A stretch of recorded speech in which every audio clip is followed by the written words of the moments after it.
Well, here we are in the last section for Chapter 1. Congratulations, you've almost made it through the first chapter. Biology, as we've been saying, is the study of life. But what is life? What distinguishes living from non-living things? It's not as simple as you think. A fire grows and dies. Sand dunes move in response to the wind. A fossil looks like a living thing, but is it? There is not one single characteristic that is enough to define life. So biologists look at a list of characteristics that most living things have in common. Let's take a look at these characteristics. So get your papers ready. Remember, wide right, skinny left. Put your notes on the right-hand side. See you on the next slide. Biology books differ on characteristics of life. Some have 6, some have 7, some have 8. It really just depends on how they combine characteristics or if they don't. Our textbook defines 8 characteristics of life, so that's what we're going to talk about. First and foremost, living things are made up of cells. A cell is the smallest unit considered to be fully alive. It's the smallest unit of life. So a living thing can be unicellular or one cell big, as you see here in the picture on the right, or it can be microscopic but multicellular, as you see here on the left. What we are most familiar with, though, are the multicellular, multisystem organisms like this saiga antelope in the picture in the middle. Isn't he cute? Organisms can also be composed of either plant cells or animal cells, but they'll never have both. Each of these have very unique characteristics, but the first and foremost characteristic is that all living things have cells. A second characteristic, one that is real obvious, is that living things must reproduce. They need to make more organisms like themselves if they're to survive as a species. There are 2 ways, and only 2 ways, that living things reproduce. We are most familiar with sexual reproduction. That is, the cells from 2 parents that unite to form the first cells of a new organism. So sexual reproduction requires 2 parents. Another form of reproduction that you are not as familiar with is asexual reproduction. A single organism produces an offspring that is identical to itself. Asexual reproduction is achieved in a lot of different ways, and we'll learn more about that later in the year. But as you see here in the picture, the important thing to remember about asexual reproduction is that it requires only 1 parent. The amoeba on the left splits into 2 and makes 2 offspring. The spider plant sends out or develops buds, and those buds are exactly like the parent. And since we're talking about reproduction, our next characteristic has to do with genetic code. All life is based on a genetic code. That code is in the form of that ladder-like double helix structure that Watson and Crick discovered called DNA. The nucleic acids that make up DNA line up in a unique sequence for every single living thing, and all or part of that DNA is passed on to offspring. Each type of reproduction, sexual and asexual, has its advantages and disadvantages. And while organisms do not need to find a mate for asexual reproduction, remember it's only 1 parent, there's no genetic diversity. So this hydra reproduces by budding, but the baby is genetically exactly like the parent. That's a problem if there's a bad trait. Sexual reproduction requires 2 parents, and the offspring only inherit some of the genetic material from each parent. So there is great genetic diversity, and that's why siblings don't always look exactly alike. However, the success of sexual reproduction is determined by the success of the organism finding a mate, and with endangered species, that can sometimes be a big problem. Living things also grow and develop. There's a pattern of growth that occurs as the organism grows from a single cell into a multicelled organism, including cell differentiation. During this phase, stem cells that are pretty generic in nature take on the characteristic of specific cells to do a specific job. In the picture that you see on the right, the stem cell is at the top, and it can develop into going from left to right, a red blood cell, a white blood cell, a muscle cell, a nerve cell, another type of nerve cell called a beta cell, or a bone cell. Cell differentiation during growth and development allows for organisms to become more complex. Another characteristic of living things is that they have to evolve over time as a group or as a species. And this takes hundreds of thousands, if not millions of years. Darwin came up with this theory that the organisms that adapt to their environment reproduce, and they pass on those successful traits. If the environment changes and the organism does not adapt, it becomes extinct. Over time, we've seen many, many examples of organisms that have changed and adapted to suit the environment. One example is the horse.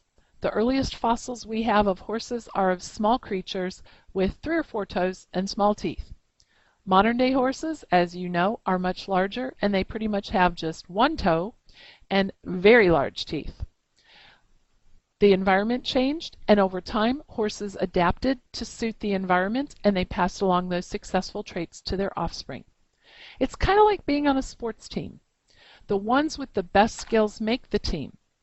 And if there's a need for you to play a different position and the coach asks you to do that, you have 2 choices. You either adapt and play that new position, or you might get cut from the team. You don't want to become extinct. One very, very important characteristic is that all living things have to obtain and use energy in order to grow and develop. This happens in 2 processes: photosynthesis and respiration.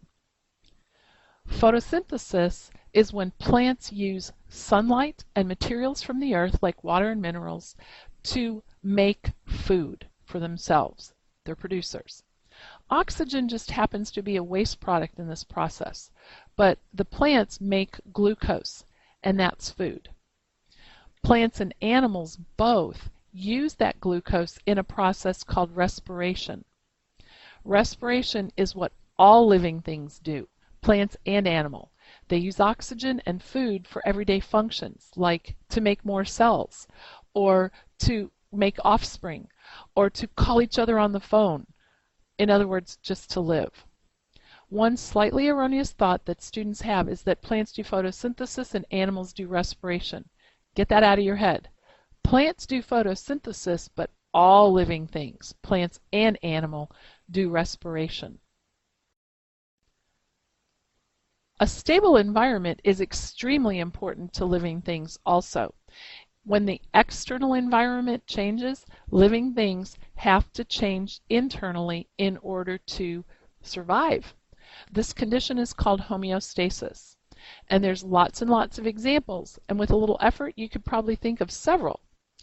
Now, one thing you have to realize is that that condition rarely stays the same for very long because outside conditions are always changing. But it is another way that organisms have to adapt or perish. When the outside temperature gets cooler than your body temperature, you shiver, and this warms your body.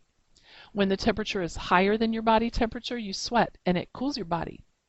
When you have something in your throat, you cough, and it's dislodged, and you stop. These are all examples of your body's attempt to keep its inside environment stable or in homeostasis. And lastly, all living things respond to their environment. They must respond and adapt, or else they perish. Getting goosebumps is a response to a change in your environment. Plants leaning towards the light source is a response to its environment. Organisms detect and respond to stimuli or signals in the environment. This response to their environment helps the organism maintain homeostasis as well. So you can see it's pretty important. There are several big ideas in biology that tie things together in a neat little package. And if you look in your textbook on pages 20 and 21, you'll see these big ideas listed. The first few echo back to all these characteristics of life, so we're not going to go back over those, but there are a few others that I want to talk real briefly about. So let's take a look at them. One idea that you will hear about often is that of structure and function, or to put it another way, form follows function. Structures have a specific shape, and that helps the organism do a specific job. And the job that needs to be done affects the structure. Think about a race car and a bus. Think of the structure of each of them, and think about their function. What would happen if their structures were reversed? There's also a great diversity of life here on Earth. There are still species we have to discover as well. But even within all of that, there is a very simple unity to all living things. We are all, from the ant to the human, we are all made of the same 4 carbon-based molecules, and we all store information in the same common genetic code. So as much as things are different, they're very much the same. Also, another idea that's not really new to you is that all life forms are connected. They're all interdependent. Relationship between organisms depend on the recycling of matter and the flow of energy as well. So not only are living things dependent on each other, they're dependent on the earth. Now, it's time to cue the circle of life from The Lion King. Lastly, as we said, science is a way of knowing. It's not just a list of facts. It's a process of learning about the natural world. It's a way of thinking. It enables us to predict and plan, while at the same time we honor its strengths and its limitations and interactions within our culture. So as we get ready to study biology this year, there's a couple of other things that need to be discussed. The first is measurement. Scientists like for things to be uniform and easy to use. So scientists use the International System of Units, commonly known as metrics. While we use the customary system here in the US, it's not easy to use. It's based on 12 or 8 or 16 or 5,280. We're not quite sure. But the metric system is based on one simple number, 10. Everything is multiples of 10. So in biology, we will use the metric system, and almost every science class you take, you'll use metrics. It's uniform and it's easy to use. There are also some safety rules that we follow. A lot of them are specific to certain times and situations, and we'll go over those as they come up. But there are 3 that need to be emphasized, even though they seem to be common sense. 1, follow all directions at all times. Okay? Read them, listen to them, follow them. 2, prepare carefully to do your work. Okay? Whatever you're doing, read the directions, clear your workspace. And lastly, when in doubt, ask. Ask your classmates, and if your classmates don't know, then ask your teacher. It's easy. So that brings us to the end of the notes and almost to the end of Chapter 1. Look over the section in the textbook and review your notes as needed. Edit them if you need to too. Get with a partner and go over them. Then remember to write your summary. Elaborate a little bit on your summary. Don't just tell me I learned about the characteristics of life. Elaborate a little bit. And don't forget your questions. Remember, 3 level 1, 2 level 2, and 1 level 3 question. Get with a buddy to help you write those. Look at some of the questions at the end of this section. Those will help too. Bring your notes to class because we will be talking about them. And remember, we have a test on September 23rd and 24th. See you in class, guys.